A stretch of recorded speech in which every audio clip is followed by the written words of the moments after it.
Hello folks, and welcome to this video, and here I'm going to be talking you through this track here. It's a track that I made for Assetto Corsa. You can find a link for it in the description down below. It's very much in its alpha stage at the moment. This stream it a couple of weeks ago. It's called the SG Motorsports Complex, Spoiler Group Motorsports Complex.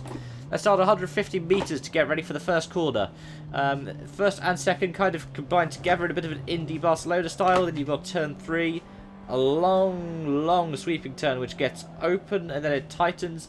Then you want to take the cuts across here for the kind of 4-5 complex. That is perfectly fine. It doesn't invalidate your lap or anything like that at all. Then you go through this little bit here before you come to another bit a bit similar to that. Be careful over here though, depending on which car you're in, because it's bumpy. So if you're in an F1 car, it will be unsettled. A little bit of a jump here. Not meant to be a jump or a dip or anything like that. It's just where the terrain again is a little bit unsettled. So be careful if you're in a high performance car. Then it comes through a nice fast uphill bit before it goes downhill. And again, I'm holding third in this 500. And you want to brake go to the outside. Probably down to second in this car. Then keep it to the middle. You've got gravel on the outside and the inside. You've got two apexes here. One to the outside.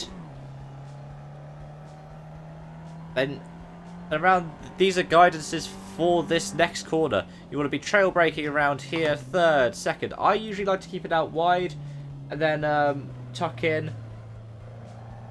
And then you go on to the back section.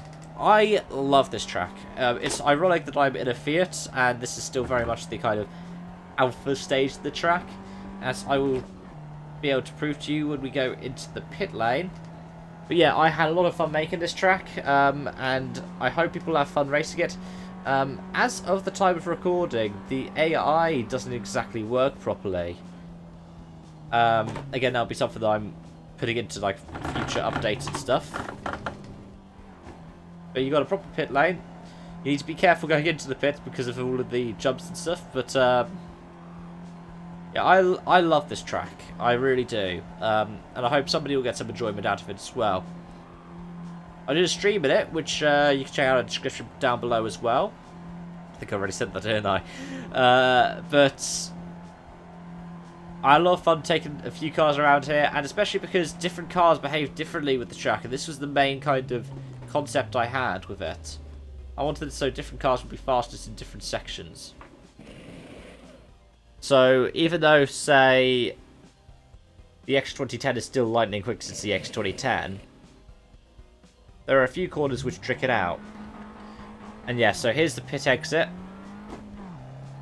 I was massively inspired by, I will be honest, I was massively inspired by tracks like Indy. Like, you can see the general shape of it is very similar to Indianapolis.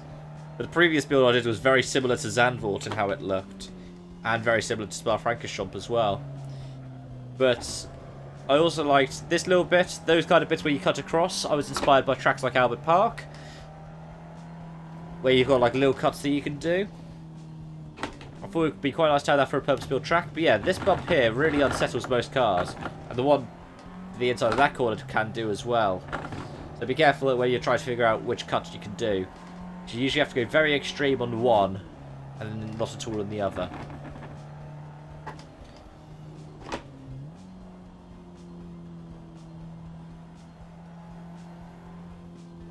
There's not really much else that I can show you right now. Like I said, I will gradually update it. I'll probably put each update, I'll try to. Can't say I'll do that without fail though. Put updates in the description down below as well, as and when they're done. But yeah, I really do enjoy this track, and there are like little bits and pieces which, like this hairpin here, the X2010 doesn't like. Even around the bumps and stuff. Because, I mean, I took an Audi Quattro around here and it loved all of the bumpy bits. But I love this as kind of like a thing for me to test out cars with, because each of them also behaves differently on the banking. The X2010 bottoms out a bit.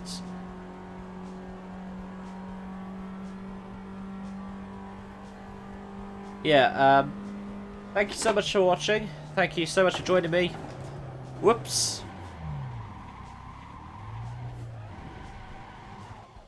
I guess this is a good point to end, isn't it? Yeah, thank you, and I hope if you do try this out, I hope you'll enjoy it. And I also hope I'll see you again soon. Bye for now.